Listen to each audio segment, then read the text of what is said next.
Bonjour, nous sommes déjà à notre deuxième jour. Nous avons commencé hier avec ce que vous devez savoir sur l'amour. Aujourd'hui, nous allons aborder notre sujet.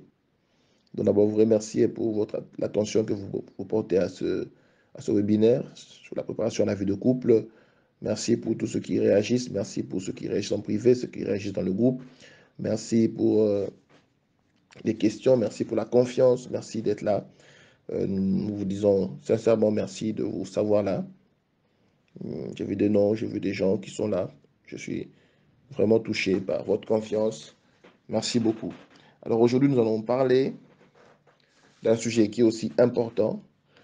À la place de ce que nous avons promis de parler au deuxième jour sur les 6 secrets de la réussite du mariage, nous allons parler plutôt des cinq langages de l'amour. Les 5 langages de l'amour. Pourquoi nous avons choisi de parler de ça aujourd'hui?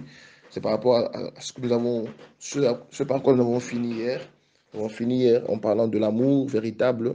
Alors j'ai jugé bon de pouvoir continuer à parler de l'amour en abordant le sujet sur les 5 langages de l'amour. Oui, c'est très important. Nous avons dit hier que l'amour se donne, l'amour est dans les faits, l'amour doit s'exprimer, l'amour doit se prouver. Quand entre vous est né l'amour qui vous pousse au mariage, vous êtes ensemble, vous êtes bien. Souvent, quand vous êtes pendant cette période avant le mariage, l'amour, et vous l'exprimez facilement, vous vivez ce grand amour, vous vivez cet amour profond, ce véritable amour qui vous amène jusqu'à l'hôtel, vous êtes béni ou vous vous mariez.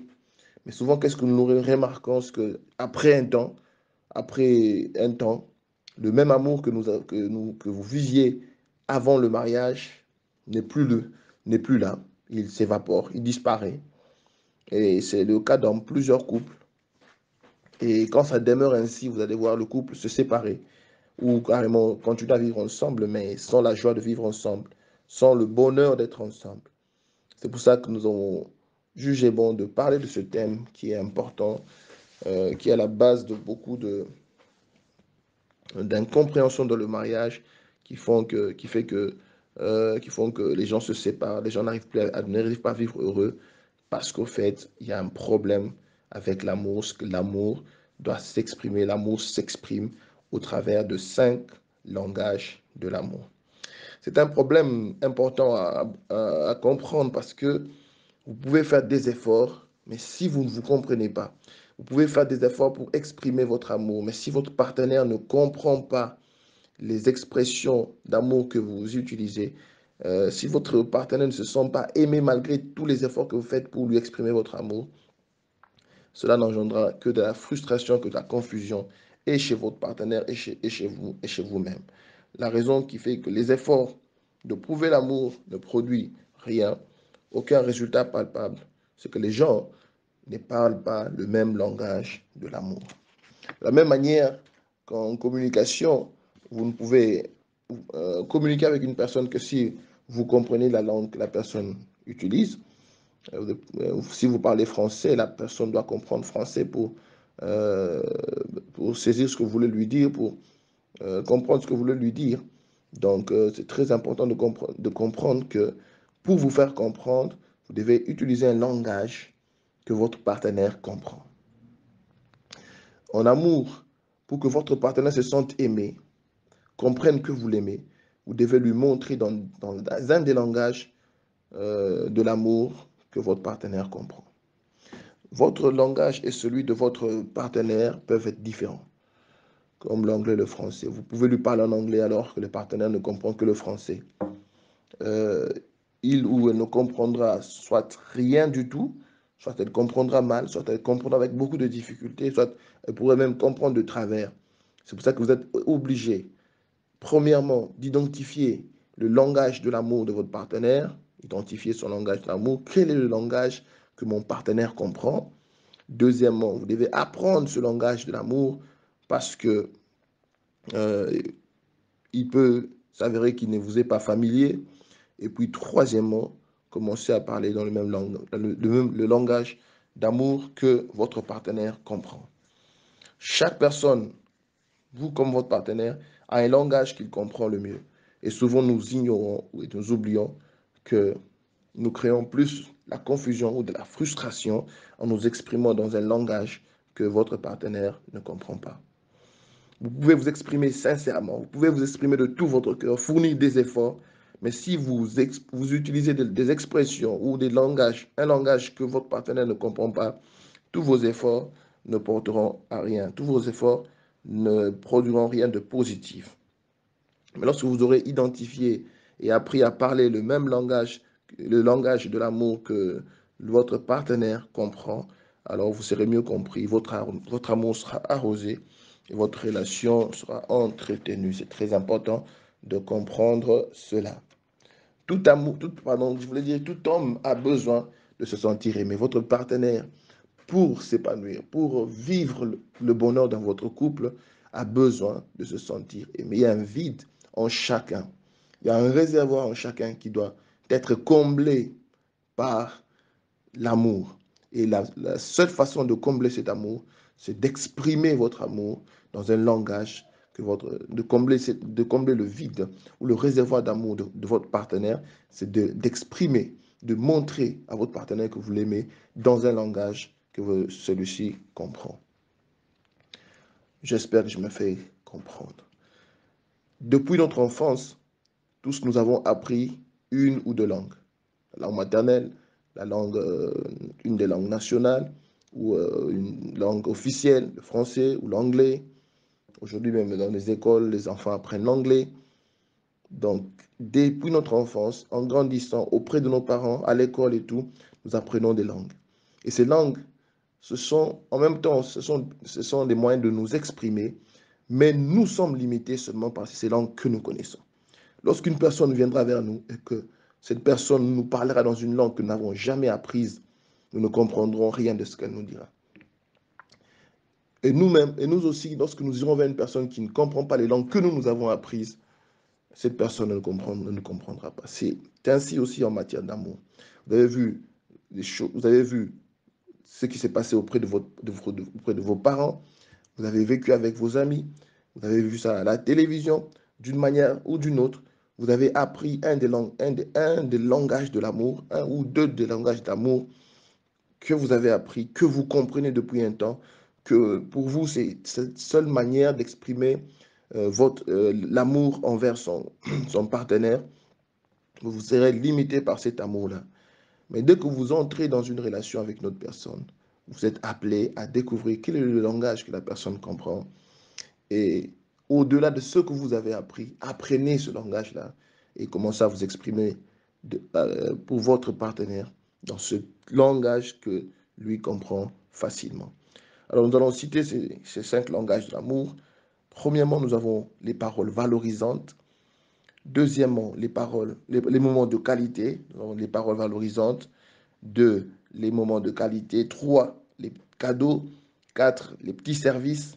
Et 5, le toucher physique. Lorsque votre partenaire ne comprend que le langage des cadeaux, c'est-à-dire pour qu'elle se dise que vous l'aimez, vous devez lui faire des petits cadeaux, vous devez lui apporter des petites choses. Même si vous êtes expert en paroles valorisantes, vous savez écrire des belles paroles, vous savez dire des belles paroles, vos belles paroles n'auront pas le même effet que les cadeaux que votre partenaire attend de vous.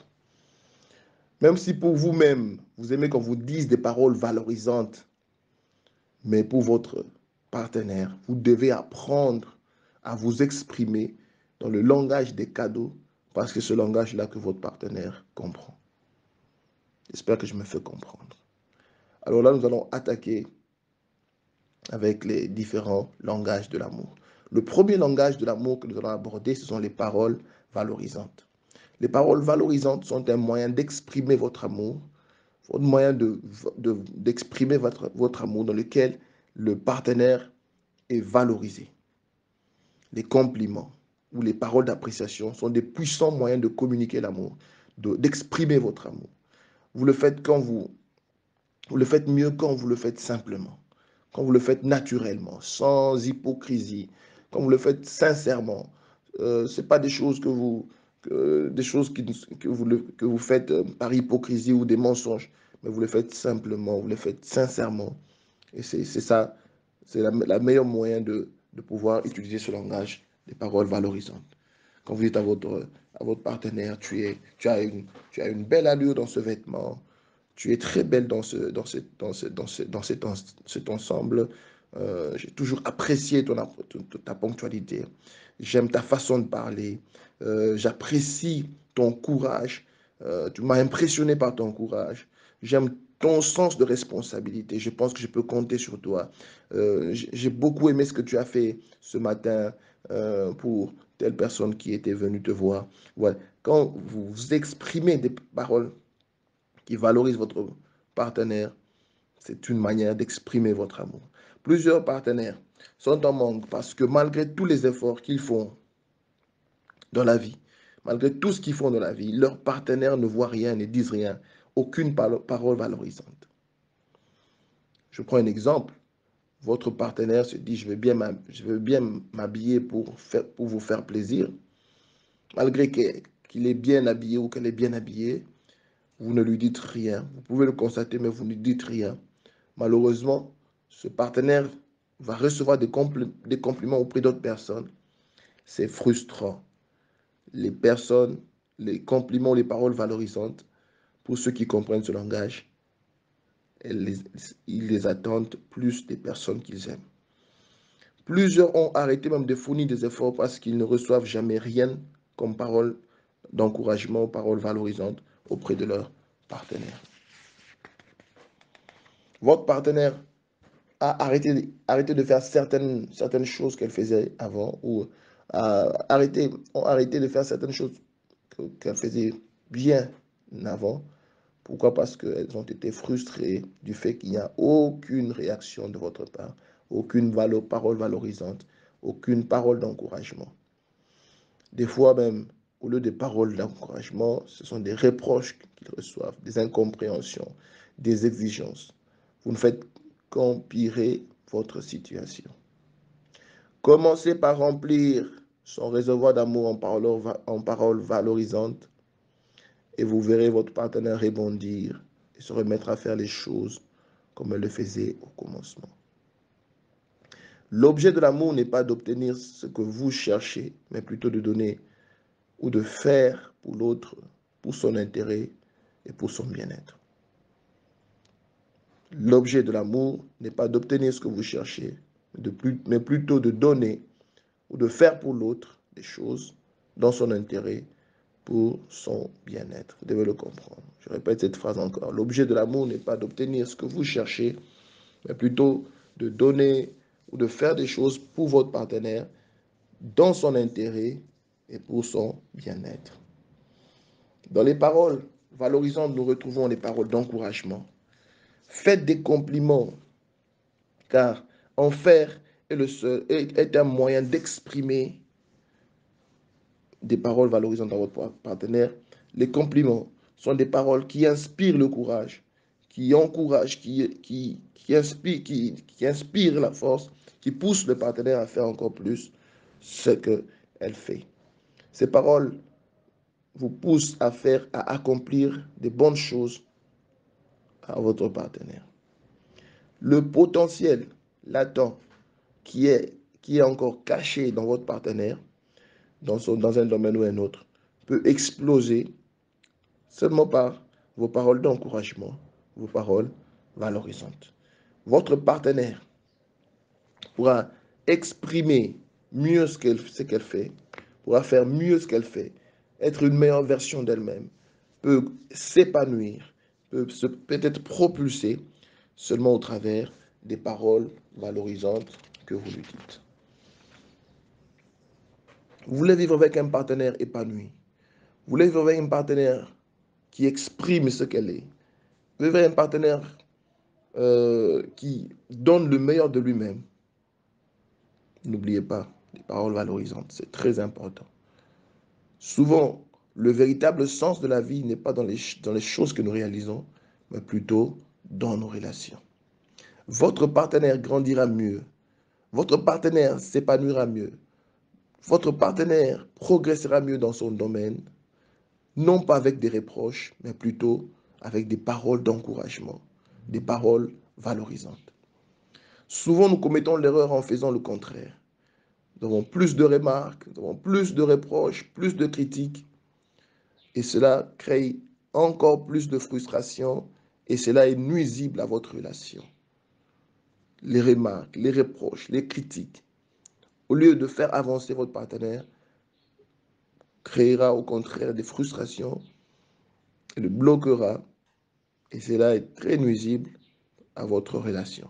Votre partenaire pourrait avoir du potentiel qui n'attend que vos paroles d'encouragement. Vos paroles peuvent briser les obstacles internes, tout comme les obstacles externes qui le bloquent, qui bloquent votre partenaire, qui l'empêchent d'avancer.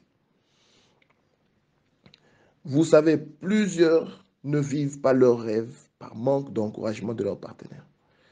Votre partenaire a sombré dans une vie ennuyeuse, remplie de stress parce qu'il n'a pas reçu des paroles d'encouragement venant de la personne qu'elle aime ou la personne qu'il aime. C'est-à-dire, il y a des partenaires, des gens avec qui vous vivez, qui sombrent dans une vie ennuyeuse, une vie remplie de stress parce que quand elle essaie de faire des choses qu'elle aime, elle ne reçoit pas de vous des paroles d'encouragement, elle ne reçoit pas de vous des paroles qui la poussent à avancer. Et quand on ne reçoit pas de la personne qu'on aime les paroles valorisantes, paroles qui sont des expressions d'amour pour vous, souvent on sombre dans l'ennui. Vous voyez comment vous pouvez faire de votre partenaire un meilleur partenaire ou une meilleure version d'elle-même, de lui-même, si vous remplissez son réservoir d'amour par ce langage qu'il comprend mieux. Ce n'est pas en le poussant à faire ce que vous voulez, mais en l'encourageant à faire ce qui l'intéresse. Je répète, ce n'est pas en le poussant à faire ce que vous voulez, mais c'est plutôt en l'encourageant à faire les choses qui l'intéressent. Les paroles d'encouragement requièrent de vous de l'empathie, d'être capable de vous mettre à la place de votre partenaire, de commencer à voir avec les yeux de votre partenaire, de commencer à voir les choses dans la même perspective que votre partenaire. Vous devez savoir qu'est-ce qui est important pour votre partenaire. C'est après seulement que vous pouvez l'encourager, que vous pouvez lui exprimer votre amour au travers des paroles d'encouragement. Vous lui montrez que vous êtes là, que vous êtes là pour elle. Lui montrez que vous êtes avec elle au travers des paroles d'encouragement. Il se peut que vous ayez du mal à faire usage de ce langage d'amour. Peut-être que vous n'avez pas grandi ainsi. Faites des efforts pour apprendre ce langage et vous verrez combien ce langage de paroles valorisantes est un langage enrichissant. En dehors des paroles d'encouragement, dans les paroles valorisantes, nous avons des bonnes paroles, des belles paroles. Si vous devez exprimer verbalement votre amour, vous devez faire usage des bonnes paroles, des paroles d'amour, de belles paroles que votre partenaire voudrait entendre. Des paroles telles que je t'aime, des paroles telles que je suis heureux de vivre avec toi, des paroles telles que euh, quelle joie et joie sont toi à mes côtés, des paroles telles que c'est un bonheur pour moi de t'avoir connu, c'est un bonheur pour moi de vivre auprès de toi, c'est un bonheur pour moi de vivre avec toi. Des paroles qui font plaisir à votre partenaire. Des belles paroles sont bien, mais ces belles paroles doivent être dites de la bonne manière aussi. Vous devez vous mettre dans la peau de votre partenaire, voir avec ses yeux afin de lui exprimer de la manière dont il veut entendre ces paroles, ces belles paroles que vous voulez lui dire. Vous pouvez dire des belles paroles, mais si vous ne le dites pas de la bonne manière, si vous ne le dites pas au moment qu'il faut, ces paroles risquent de ne pas avoir des effets auprès de votre partenaire. Votre partenaire entend autre chose lorsque vous employez les mêmes paroles, pas de la manière dont il veut l'entendre. Donc vous devez vous mettre dans la peau de votre partenaire pour mieux exprimer ces belles paroles-là. Vous devez connaître votre partenaire pour savoir qu'est-ce que je peux lui dire, qu'est-ce que je dois lui dire en ce moment, qu'est-ce que je peux dire à mon partenaire. Pendant que votre partenaire est triste, pendant que votre partenaire est dans la joie, pendant que votre partenaire est fatigué, pendant que votre partenaire est découragé, quelles sont les paroles que vous devez lui dire? Vous devez être capable de vous mettre à sa place, de vous mettre dans sa peau pour savoir quelles sont les paroles que je devrais dire en ce moment, qui sont des paroles qui peuvent encourager, fortifier ou des belles paroles qui peuvent rendre mon partenaire plus heureux. Lorsque vous avez, par exemple, commis une erreur, les paroles qu'il faut pour votre partenaire sont les paroles où vous confessez et demandez pardon. Demander pardon et dire à l'autre que vous l'avez pardonné sont des belles paroles. Ce sont des paroles qui marquent votre partenaire. Mais elles ne le seront que si elles sont accompagnées des actes qui prouvent que vous êtes sincère. C'est très important d'user des bonnes paroles, d'user des paroles qui font plaisir, des belles paroles au lieu de paroles qui blessent, au lieu de paroles qui font mal. Vous devez faire des efforts pour exprimer votre amour à un partenaire qui comprend le langage des paroles valorisantes en lui parlant avec des belles paroles et en vous mettant dans sa peau pour savoir quoi lui dire exactement. Vous savez, toujours en parlant des paroles valorisantes, en amour, faites des requêtes plutôt que de donner des ordres. Très important. Et évitez de donner des ordres à votre partenaire, même si c'est vous le mari. Faites plutôt des requêtes. Une requête valorise, par contre, un ordre diminue et rabaisse. Une requête valorise les capacités de votre partenaire, lui fait sentir qu'il est utile, qu'il est important, qu'elle est utile, qu'elle est importante, alors que donner des ordres diminue, font sentir à votre partenaire que vous la rabaissez, que vous la diminuez. Une requête fait que votre partenaire se sente plus responsable parce que vous lui donnez le choix. Par contre, un ordre, même s'il l'exécute ou il l'exécute, il ne sentira pas en cela une expression d'amour. Même ce qu'elle fera ne sera pas fait par amour parce que c'est un ordre. Mais quand c'est une requête, elle le fera avec beaucoup de joie. Voilà, des paroles valorisantes. Si ce langage est celui que votre partenaire comprend le mieux, apprenez-le. Faites-le pour votre partenaire, pas seulement quand vous êtes là, quand vous êtes à deux, mais faites-le aussi en public. Regardez aux choses que votre partenaire fait pour vous. Regardez aux choses que votre partenaire fait dans sa vie. Regardez aux choses que votre partenaire fait dans la maison, dans votre relation, et commencez à lui exprimer votre appréciation. Faites-le régulièrement. Faites-en un objectif pour chaque jour. Recherchez les paroles valorisantes à la télé, dans la lecture. Écrivez-lui des paroles valorisantes. Faites-lui des compliments en présence d'autres personnes, surtout en présence des personnes qu'elle considère, c'est très important, ou qu'il considère, c'est très important.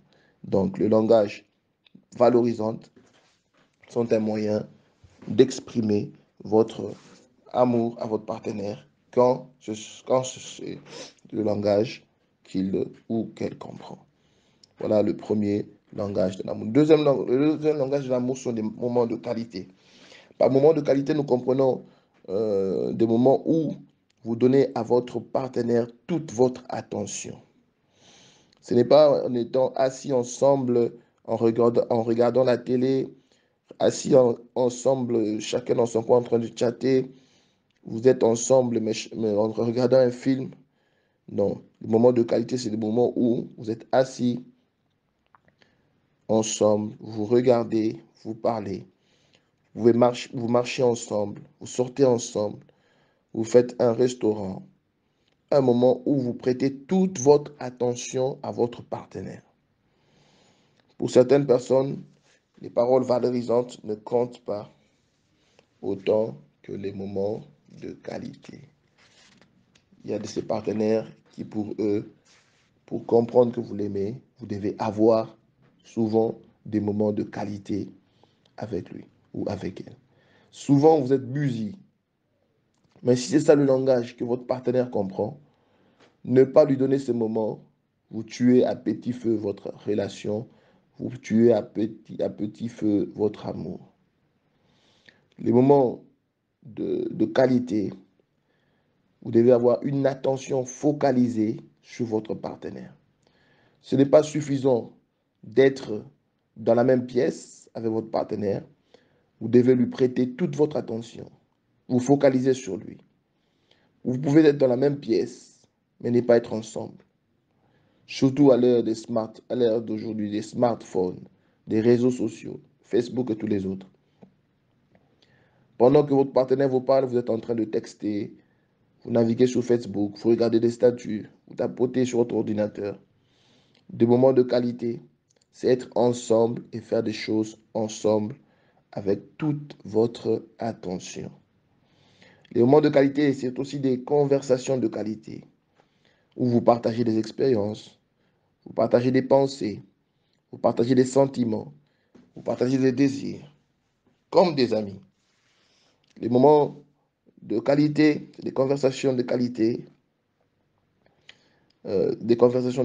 entre vous et votre partenaire. Les conversations de qualité sont différentes des paroles valorisantes. Parce que dans les paroles valorisantes, vous focalisez ce que vous dites à votre partenaire. Tandis que dans des conversations de qualité, vous vous focalisez sur ce que vous entendez de votre partenaire. Dans les paroles valorisantes, vous vous focalisez sur ce que vous dites. Et dans les conversations de qualité, vous êtes focalisé sur ce que vous entendez. Les mots de qualité sont aussi des activités de qualité. Ensemble. Faites des choses ensemble avec votre partenaire. Faites des choses que votre partenaire aime faire ensemble. Faites du shopping, faites des sorties, des moments de marcher ensemble, aller à un concert ensemble, jouer ensemble, chanter ensemble, regarder, aller au cinéma ensemble. C'est très important d'avoir des moments de qualité. Votre partenaire, si c'est ce langage-là qu'elle comprend, des moments de qualité, vous devez vous donner du temps pour souvent lui offrir ces moments de qualité, des conversations de qualité, des activités de qualité ensemble avec elle, où toute votre attention est fixée sur votre partenaire. C'est très important de comprendre cela. Nous avons parlé du premier langage qui sont les paroles valorisantes. Le deuxième langage sont des moments de qualité. Et le troisième langage que nous voulons voir, ce sont des cadeaux. Un cadeau, c'est cette chose que votre partenaire peut tenir dans sa main et se dire que vous pensez à lui ou à elle. Le partenaire sent que vous l'aimez, que vous pensez à lui par les cadeaux que vous lui donnez. Les cadeaux sont des symboles visuels de votre amour. Les symboles visuels sont plus importants pour certaines personnes. Le coût du cadeau dépend des moyens de celui qui le donne. Le partenaire tient compte des moyens du partenaire. Une chose peut coûter moins cher et valoir beaucoup parce que le partenaire sait que vous n'avez pas les moyens, vous n'avez pas assez de moyens pour l'avoir.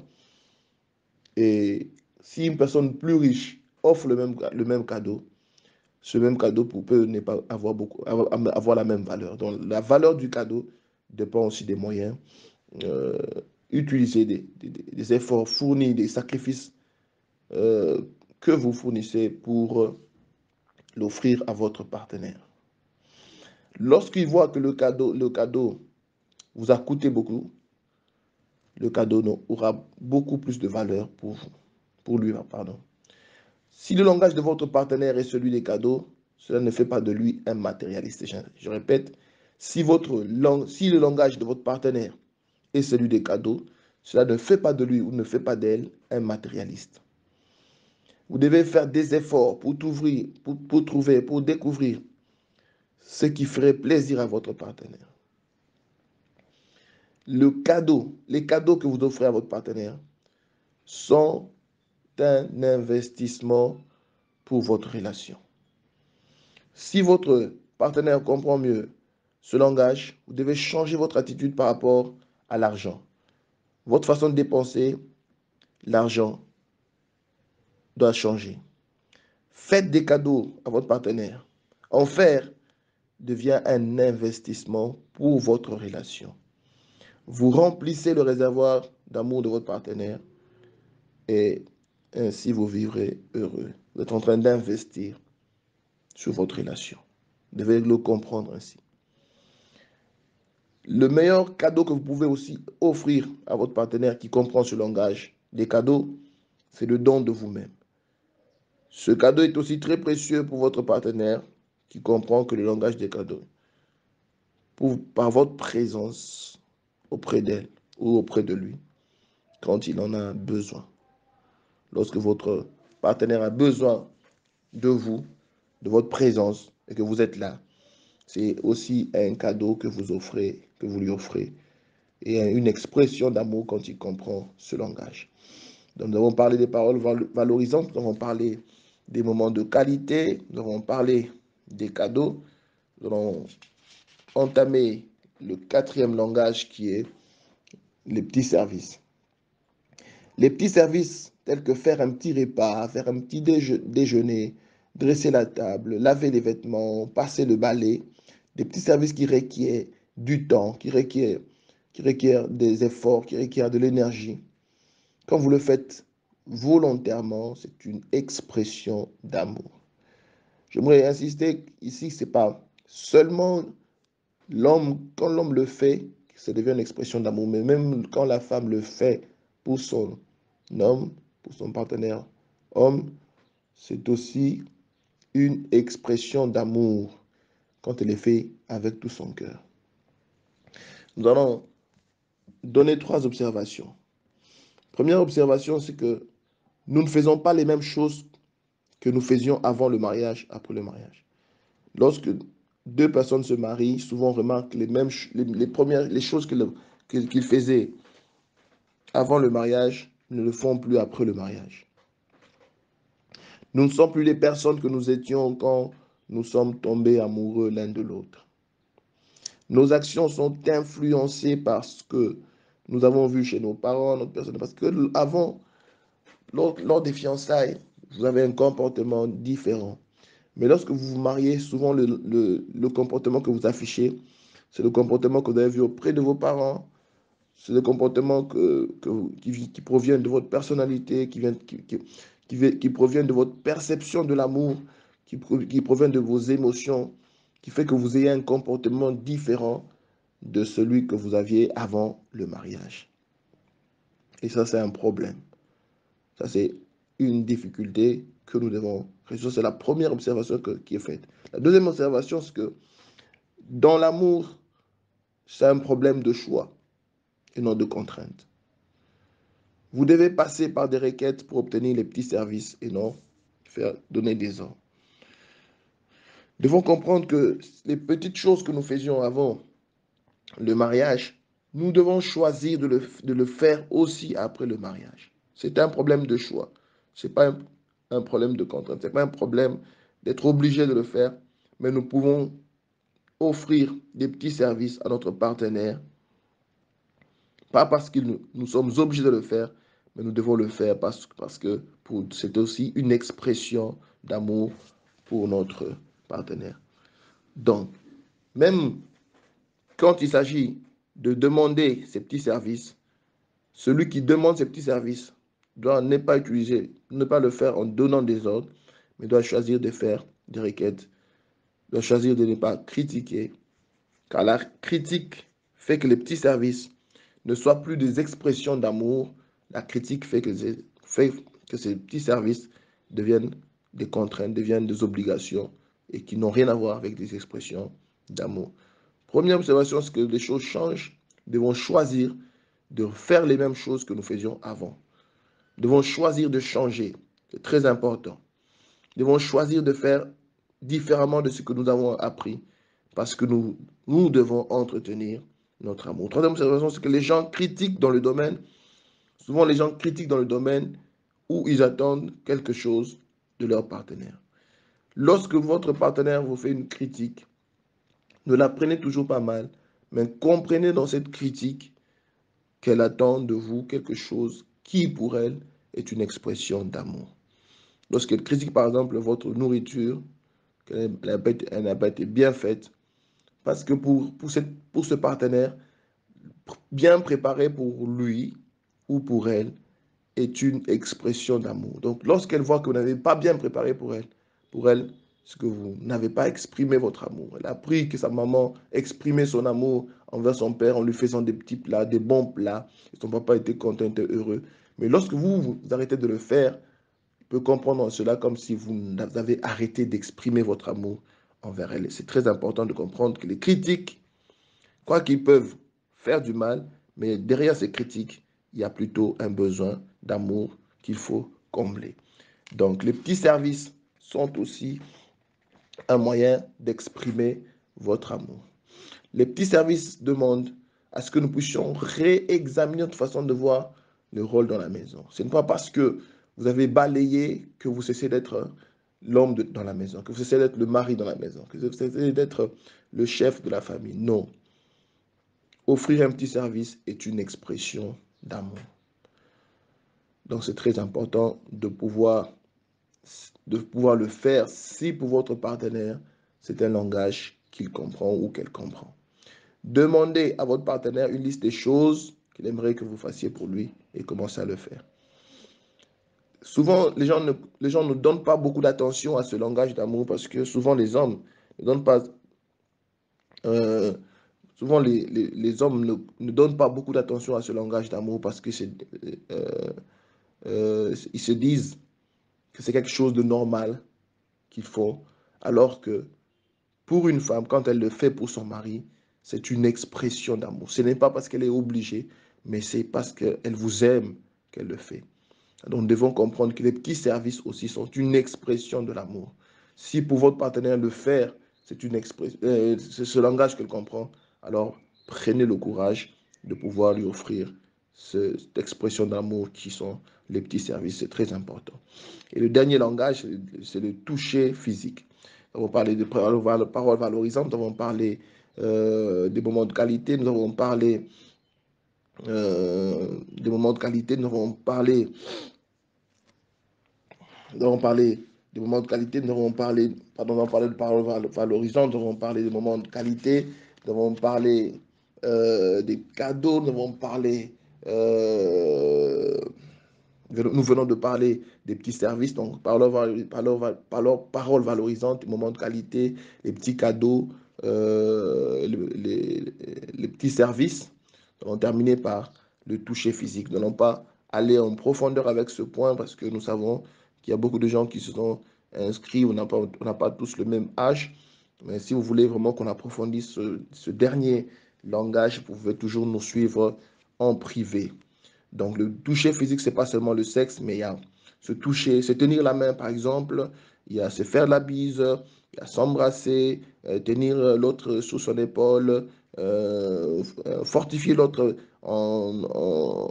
par des câlins, pendant que l'autre est dans des peines, se faire des câlins, ce sont des touchés physiques qui sont pour certaines personnes des expressions d'amour et c'est très important. Lorsque votre partenaire pour qu'il sente que vous l'aimez, il a besoin de toucher physique, vous devez lui offrir cela, l'exprimer par le toucher physique. Vous pouvez le faire à table, vous pouvez le faire quand vous marchez ensemble, vous pouvez lui faire un petit massage quand le partenaire en a besoin, quand la personne est triste, quand la personne est triste et la personne est dans l'embarras, la personne en a besoin, vous pouvez lui offrir cela. Vous pouvez embrasser votre partenaire lorsque vous rentrez à la maison. Il y a beaucoup de moyens de pouvoir exprimer votre amour au travers du toucher physique. J'ai dit que je n'irai pas en profondeur comme il y a beaucoup de gens dans ce groupe. Je ne connais pas trop bien l'âge de chacun. Mais si vous voulez qu'on puisse aller en profondeur, vous pouvez toujours nous suivre en privé. Donc, j'ai parlé des 5 langages de l'amour pour exprimer votre amour envers votre conjoint, vous devez connaître, identifier, excusez-moi, identifier le langage que votre partenaire comprend, apprendre à vous exprimer dans ce langage-là et commencer à vous exprimer dans ce langage-là pour montrer à votre partenaire que vous l'aimez. Sinon, vous ferez des efforts, et votre partenaire continuera à se plaindre, se plaindre, se plaindre.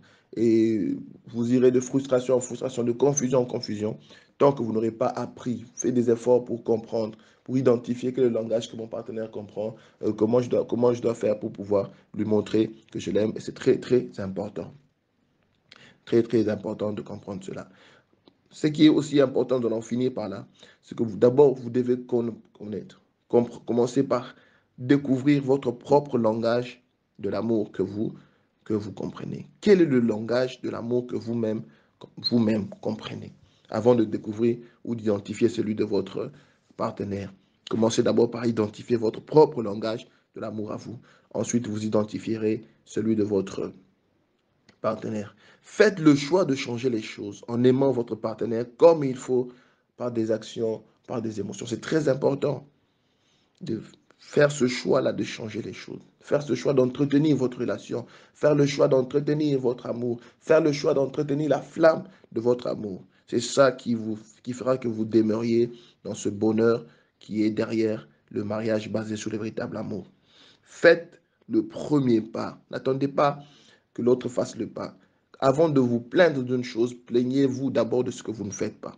Faites le premier pas et vous verrez que vous ne pouvez récolter que ce que vous n'avez, que vous ne pouvez récolter que ce que vous avez semé.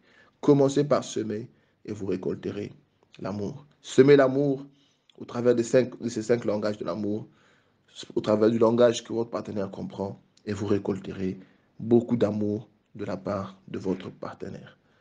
Voilà un peu ce que nous avions prévu pour aujourd'hui sur les 5 langages de l'amour. J'ai dit commencez par identifier dans votre propre langage que vous comprenez. Ensuite, identifier le langage de l'amour que votre partenaire comprend. Apprenez à vous exprimer avec ce langage-là. Prenez le temps de le faire. Prenez le temps d'entretenir votre amour. Prenez le temps d'investir sur votre relation et vous verrez que vous pourrez vivre le bonheur dans votre relation.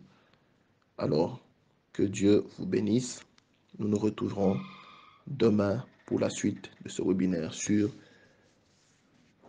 la préparation à la vie de couple. Ciao.